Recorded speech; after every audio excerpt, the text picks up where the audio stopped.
cómo funcionan los mercados. Esto en esencia es un tema fundamental. Digamos, vamos a darle un poco de atención a explicar cómo funcionan los mercados en permitirnos resolver las necesidades y satisfacer las necesidades que tenemos.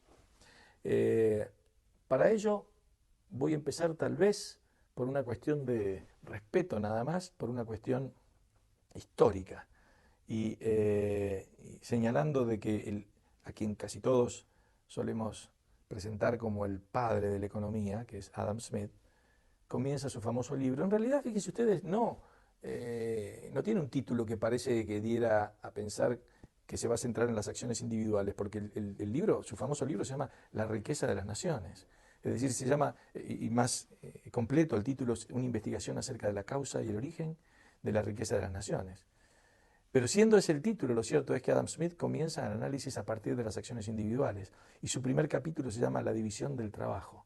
Entonces vamos a ver ahora este fenómeno de la división del trabajo para explicar un primer paso de cómo los mercados permiten satisfacer las necesidades de la gente. Por supuesto que Adam Smith no fue el primer economista. Es algo, de nuevo, simbólico el hecho que lo planteemos a él como el padre fundador de una ciencia. Hubo cantidad de filósofos y de pensadores que desarrollaron temas vinculados con la economía, como todas las cosas, desde los griegos hasta acá.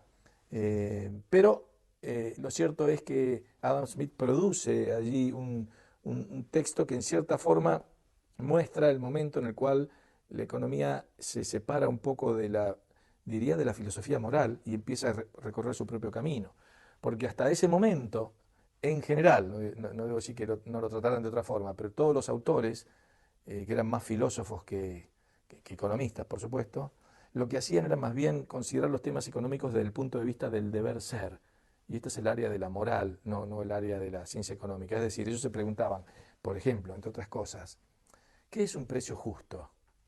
Y les digo que este es un tema que lo planteó Aristóteles, Platón y Tomás Aquino y todos los filósofos de la Edad Media, hasta Adam Smith, que presenta una actitud diferente y no se pregunta ya qué es un precio justo, sino que se pregunta qué es un precio, cómo se forma. ¿Por qué hay precios? ¿Por qué hay precios distintos para un auto Mercedes-Benz y comparado con un café, por ejemplo? ¿Por qué?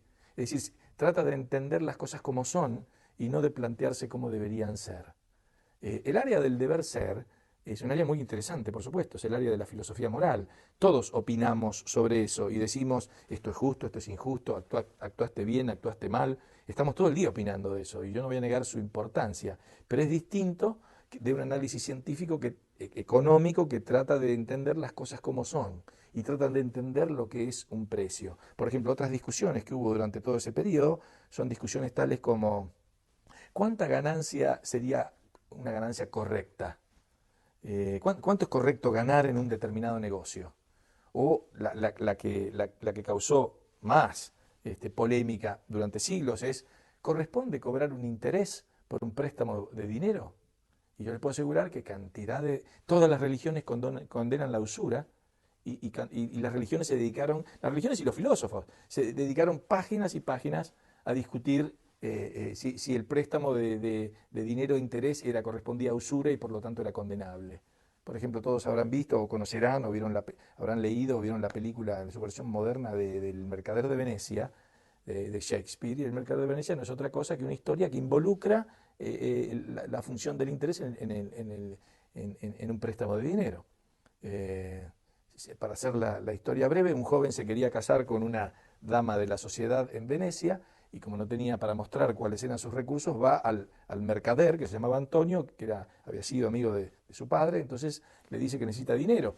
Antonio no lo quiere ayudar, pero justo había invertido todo su dinero en unos barcos que habían salido a comerciar por el Mediterráneo, y como no quiere dejar de ayudarlo, entonces le dice que no se preocupe, que él va a conseguir el dinero. Y va al prestamista, al judío Shylock, y le pide un préstamo. Shylock tenía recelo de Antonio, porque precisamente lo condenaban por ser usurero y lo discriminaban. Entonces dice, esta es la mía, ahora me viene a pedir dinero a mí. Entonces Shylock le dice, bueno, yo le presto el dinero, pero como garantía quiero una libra de su propia carne. Y Antonio acepta. Entonces recibe el dinero y se lo presta a este joven que se lo había pedido. Bueno, siendo un drama, porque esto es lo que escribe Shakespeare, los barcos no vuelven a tiempo, vence el plazo del préstamo y Shylock dice, bueno, quiero mi dinero. Antonio dice, bueno, no, no lo tengo. Bueno, entonces quiero la garantía, una libra de su propia carne. Bueno, entonces se produce la conmoción. ¿Cómo? El tema llega hasta el duque de Venecia. El duque de Venecia dice, ¿cómo vamos a permitir que este contrato se cumpla? Antonio es un mercader respetable aquí. No puede ser, le dice un asistente al duque. Y el duque dice algo que es muy importantísimo para todos nuestros países. Y dice, pero ¿qué pasa si nosotros permitimos acá de que no se cumplan los contratos? ¿Dónde va a quedar la reputación de Venecia como el lugar para hacer comercio, para invertir, si nosotros decimos que acá podemos negar y violar los contratos? En fin, hago corta la historia. Finalmente apareció un abogado y le encontró esas soluciones que los abogados tienen. Y entonces dijo, el contrato decía que podía sacarle una libra de carne, pero no dice nada respecto de la sangre, así que no podés sacarle ni una gota de sangre. Entonces, imagínense, sacarle una libra de carne sin sacarle una gota de sangre era algo como bastante imposible. Entonces, al final, el abogado encontró este argumento y el pobre Shylock terminó sin cobrar su préstamo, incluso creo que se tuvo que ir de Venecia, etc.